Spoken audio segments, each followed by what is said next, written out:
Vivekananda Reddy murder కూడా ఓసారి ఆందోళన కలుగుతుంది ఎవరికైనా సరే.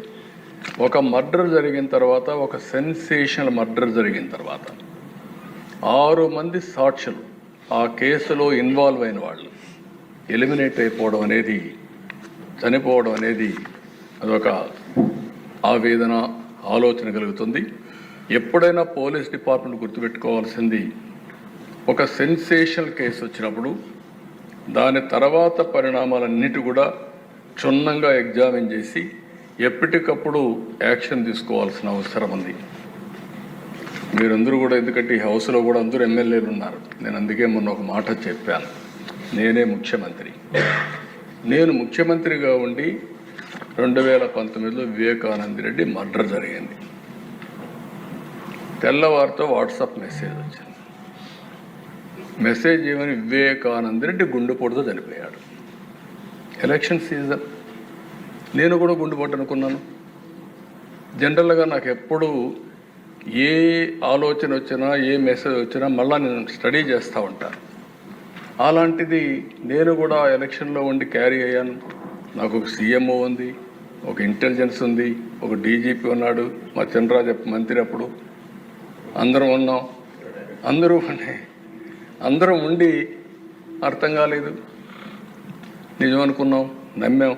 అంటే నేరస్తులు ఏ విధంగా ట్రాప్లో పెడతారనేదానికి ఇది ఒక ఉదాహరణ. దిశ అంతవరకే చెప్తున్నాను నేను ఈరోజు. అది అయిన తర్వాత మధ్యాహ్నాలకి బిల్డప్ అయింది. సునీత గారు అడిగారు దీన్ని పోస్ట్ మార్టం చేయాలని. సునీత గారు కానీ పోస్ట్ మార్టం అడగకుండా ఉండుంటే క్రిమేషన్ అయిపోయేది. అంటే నేను ఎందుకు ఇవన్నీ చెప్తున్నానంటే, నేరాలు ఘోరాలు చేసే వ్యక్తుల పట్ల ఏ స్థాయి అయిన వాళ్ళైనా సరే మనం అప్రమత్తంగా ఉండకపోతే మాత్రం మనం న్యాయం చేసినట్టు కాదు, మనం కూడా ఇబ్బందులు పడే పరిస్థితి వస్తుంది.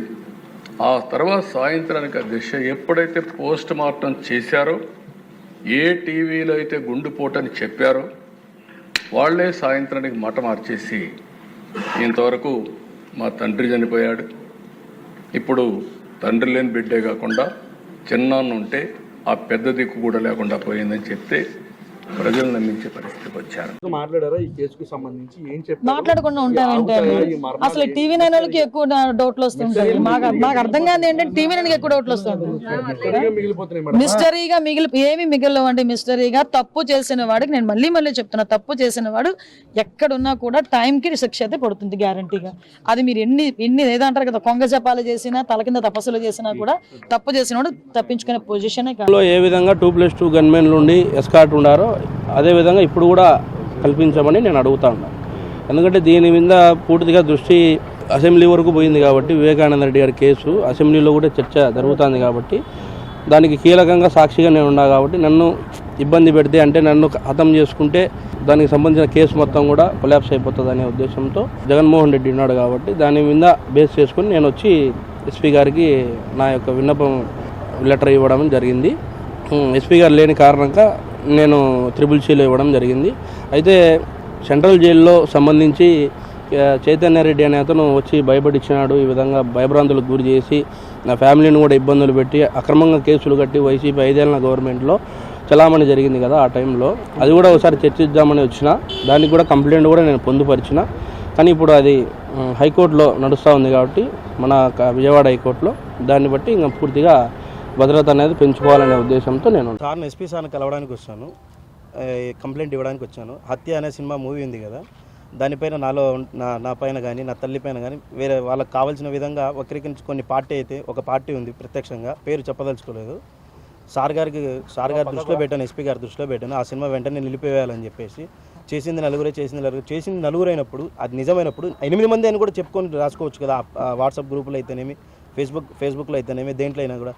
వాళ్ళు చేసింది నలుగురు అని చెప్పి ఈ విధంగా మమ్మల్ని చేస్తే సొసైటీలో, ఈ మార్కెట్లో ఎట్లా తిరగాలి? మేము ఆల్రెడీ 39 నెలలు జైల్లో ఉండి బయటకు వచ్చి ఈ విధంగా నరకం అనిపిస్తుంటే మళ్ళీ మా మనోభావాలు దెబ్బతీసే విధంగా హత్య అనే సినిమా చిత్రీకరించారు. ఈ మధ్యకాలంలో నేను చెప్పాను దీని కేసు గురించి, నాకు తెలిసిన విషయాలు పంచుకోవడానికి ఆల్రెడీ సార్కి చెప్పాను. దాన్ని సార్ దృష్టిలో పెట్టాను. సార్ దాన్ని రెఫర్ చేసి అట్లనే ప్రాణహాని ఉంది, రక్షణ కల్పించండి సార్ అని సార్ని కోరాను. సార్ చూస్తా అన్నారు, దాన్ని రెఫర్ చేస్తానన్నారు. సెక్యూరిటీ కావాలని అడిగాను. ఏమీ లేదు, ఇంటి దగ్గర పికెట్ అరేంజ్ చేశారు సార్. 2 రోజులు అయింది. తెలిసిన విషయాల వరకు చెప్పడం అప్రూవల్ అంటే ఇంక నేనేం చేయలేను.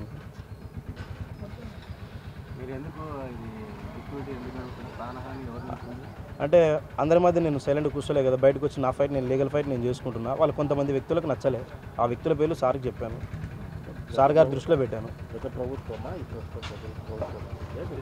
ఏది అన్న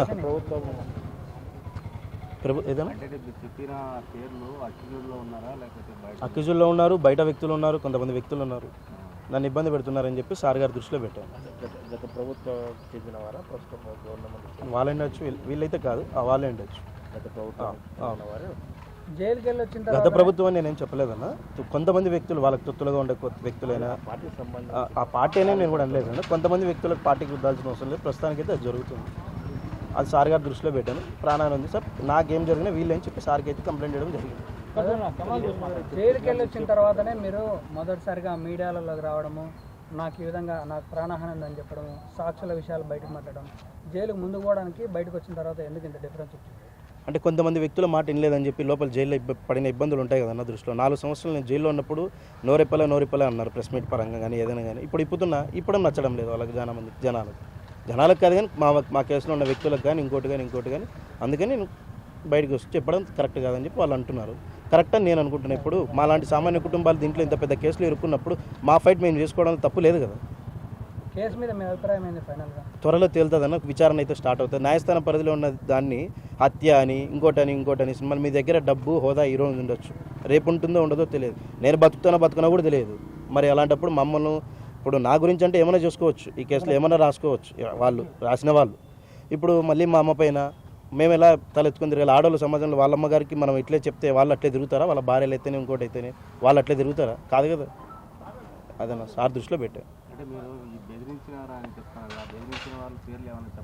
సార్ గారి దృష్టిలో పెట్టాను. నా జైల్లో బెదిరింపులు అయితేనే, బయట బెదిరింపులు ఏమి కంప్లైంట్ లేదన్న. చెప్పాను సార్కి, ఉన్నాయి, జరుగుతుంది అన్నాడు సార్. 2 డేస్లో తీసుకుంటా అన్నాడు. అన్న తెలుస్తుందా అంటే మీరు ఇప్పుడు ప్రస్తుతానికి చూస్తే మీకే తెలుస్తుంటుంది కదన్నా. మేము చెప్పేదానికంటే మీకే ముందు మీరే పసిగట్టేది. ఓకేనా?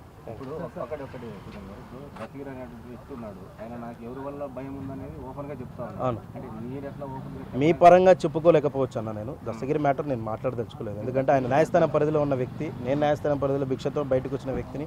వాళ్ళ గురించి నేను మాట్లాడినాను, సార్కి చెప్పాను, తెలియజేశాను మీడియా ముఖంగా. దీని గురించి ఇది మాట్లాడి మళ్ళీ నేను ఇబ్బందులు పడి ఇవన్నీ నేను తట్టుకోలేమన్నా. ఆల్రెడీగా నేను బయటకు రావడానికి చాలా ఇబ్బందులు పడ్డారు నా ఫ్యామిలీ. ఓకే మీ సామాజిక వర్గం అన్నారు అన్న.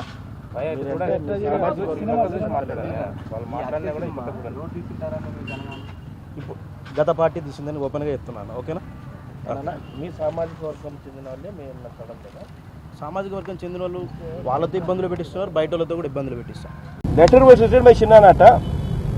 చిన్నాన్న ఏం రాశాడంటే, నా డ్రైవర్ నన్ను కొట్టి చంపాడు అని. అంటే అసలు ఎంత దారుణంగా ఉంది అని అంటే, first of all the whole act it self ఎలా క్రియేట్ చేశారు అని అంటే, అదేదో చిన్నాన్న బ్లడ్ వామిట్ చేసి చనిపోయినట్టుగా భావనిచ్చేట్టుగా పక్కనే ఒకచోట బ్లడ్ ఎక్కువ ఉంది.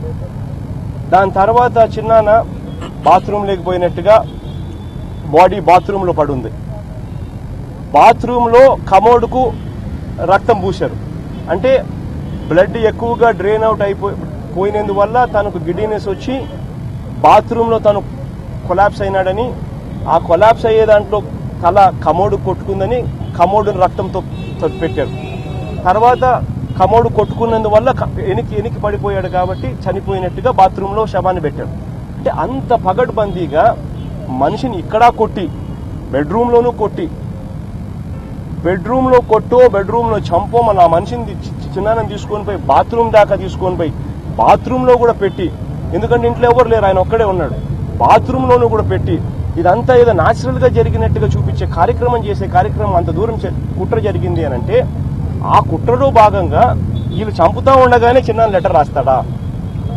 అంటే వీళ్ళు ఒక పక్క చంపుతా ఉన్నారు, ఆ లెటర్ మీద బ్లడ్ స్టెయిన్స్ ఉన్నాయి, అంటే బ్లడ్ తో ఆయన రాస్తూ ఉన్నట్టుగా చనిపోతూ ఉన్నట్టుగా నాకు డిఐజీ ఎస్పీ నాకు